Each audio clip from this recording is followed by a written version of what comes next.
ജീവിതത്തിൽ പൂർണ്ണ സംതൃപ്തരായിട്ടുള്ള ആളുകളെ നിങ്ങൾ കണ്ടിട്ടുണ്ടോ? അങ്ങനെ ഒരാളെ ഞാൻ കണ്ടിട്ടുണ്ട്. അദ്ദേഹത്തിൻ്റെ പേര് ജനാർദ്ദൻ ഹരിഹരപുത്ര ശർമ്മ എന്നാണ്. അദ്ദേഹം ഇന്ന് നമ്മോടൊപ്പം ഇല്ല. അദ്ദേഹത്തിൻ്റെ സ്മരണാർത്ഥമാണ് ഞാൻ ഈ ഒരു വീഡിയോ ചെയ്യുന്നത്. ഞാൻ പലപ്പോഴും അദ്ദേഹത്തെക്കുറിച്ച് ആലോചിക്കാറുണ്ട്. അദ്ദേഹം താമസിച്ചിരുന്നത് ഇവിടെ തൃശ്ശൂരാണ്. ഫാമിലിയൊക്കെ ഉണ്ട് അവിടെ. അദ്ദേഹം നമ്മുടെ ശ്രീ എം മുംതാസ് അലിയുടെ ക്ലാസ്മേറ്റാണ്. അപ്പോൾ അതുമായിട്ട് ബന്ധപ്പെട്ട അവരുടെ ബാല്യകാലത്തുണ്ടായിട്ടുള്ള ഒരുപാട് കാര്യങ്ങൾ എന്നോട് അദ്ദേഹം ഷെയർ ചെയ്തിട്ടുണ്ട്. മുംതാസ് അലിയുമായിട്ടുള്ള ക്ലാസ്സിലെ സൗഹൃദങ്ങളും വളരെ മുംതാസ് അലി എന്ന് പറയുന്ന ആൾ ശ്രീ എം എന്നറിയപ്പെടുന്ന ആൾ പ്രശസ്തനല്ല, മുഴുവൻ അറിയപ്പെടുന്ന ഒരു സ്പിരിച്വൽ ലീഡറായിട്ട് മാറി. അദ്ദേഹം തൃശ്ശൂർ വരുമ്പോൾ, കേരളത്തിൽ വന്നു കഴിഞ്ഞാൽ തീർച്ചയായിട്ടും ഇദ്ദേഹത്തിൻ്റെ വീട്ടിലാണ് താമസിക്കാറുള്ളത്. പൂങ്കുന്നത്താണ് അദ്ദേഹത്തിൻ്റെ വീട്, ഈ ജനാർദ്ദൻ അങ്കിളിൻ്റെ. അപ്പം അദ്ദേഹത്തോട് എനിക്ക് വളരെയധികം ആഴത്തിലൊരു സ്നേഹം ഉണ്ടായിരുന്നു. അദ്ദേഹത്തിൻ്റെ ചില സംഭാഷണങ്ങളും അദ്ദേഹത്തിൻ്റെ ഒരു രീതികളും എന്നെ വളരെയധികം ആകർഷിച്ചിരുന്നു. അപ്പോൾ അതുകൊണ്ട് തന്നെ ഞാൻ പലപ്പോഴും അദ്ദേഹത്തെക്കുറിച്ച് ആലോചിക്കാറുണ്ടായിരുന്നു. ഓർമ്മകളിങ്ങനെ വരും. അദ്ദേഹമായിട്ടുള്ള സമയങ്ങളെ പങ്കിട്ട ദിവസങ്ങളൊക്കെ ഞാൻ ഓർക്കാറുണ്ട് പലപ്പോഴും.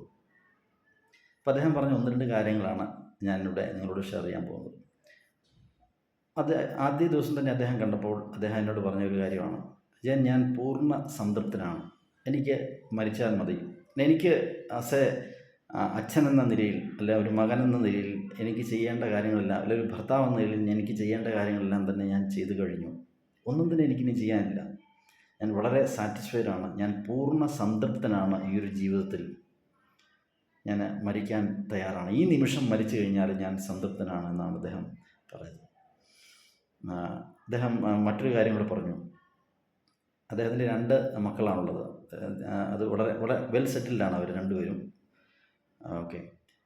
അപ്പോൾ അദ്ദേഹം പറഞ്ഞൊരു കാര്യം ഇതാണ്, എനിക്ക് എൻ്റെ മക്കൾക്ക് ഒരുപാട് പണം കൊടുക്കാനായിട്ട് സാധിച്ചില്ല, മറിച്ച് എനിക്ക് അവർക്ക് നല്ല സംസ്കാരം കൊടുക്കാനായിട്ട് സാധിച്ചു. അത് വളരെയധികം എന്നെ ആഴത്തിൽ ചിന്തിപ്പിച്ച ഒരു സ്റ്റേറ്റ്മെൻ്റായിരുന്നു. നല്ല സംസ്കാരം കൊടുക്കാനായിട്ട് സാധിച്ചു. ശരിയാണ്, അദ്ദേഹത്തിന് നല്ല രീതിയിൽ അത് കൊടുക്കാനായിട്ട് സാധിച്ചിട്ടുണ്ട്. കാരണം അവരും ആ ഒരു രീതിയിലാണ് അവരെ അദ്ദേഹം വളർത്തിയത്. അപ്പം ഇതൊക്കെയാണ് വാല്യൂസ് എന്നുകൊണ്ട് ഉദ്ദേശിക്കുന്നത്. ഒരു നല്ല ഒരു വ്യക്തിയായിട്ട് ജീവിക്കുക, അല്ലെ ആ കാര്യങ്ങളെല്ലാം നമ്മൾ അനുഷ്ഠിച്ചു പോവുക എന്ന് പറയുന്നത് വളരെ പ്രധാനപ്പെട്ട അടിസ്ഥാനപരമായിട്ടുള്ള സംഗതിയാണ്. അപ്പോൾ നല്ല സംസ്കാര സമ്പന്നമായിട്ടുള്ള വ്യക്തികൾക്ക് മാത്രമേ ഒരു സംസ്കാര സമ്പന്നമായിട്ടുള്ള വാല്യൂ ബേസ്ഡ് ആയിട്ടുള്ള ഒരു ലോകം സൃഷ്ടിക്കാനായിട്ട് സാധിക്കുകയുള്ളൂ. പ്രത്യേകിച്ച് ഈ ഒരു ഡിജിറ്റൽ കോച്ചിങ് മേഖലയിൽ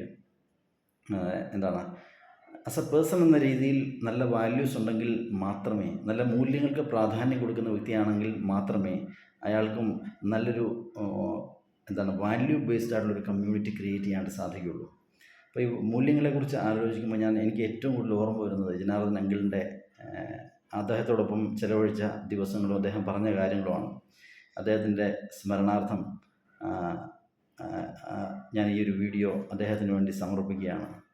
എപ്പോഴും അദ്ദേഹത്തിൻ്റെ ഓർമ്മയ്ക്ക് മുൻപിൽ സ്മരിക്കുന്നു. അദ്ദേഹത്തിന് പ്രണാമം.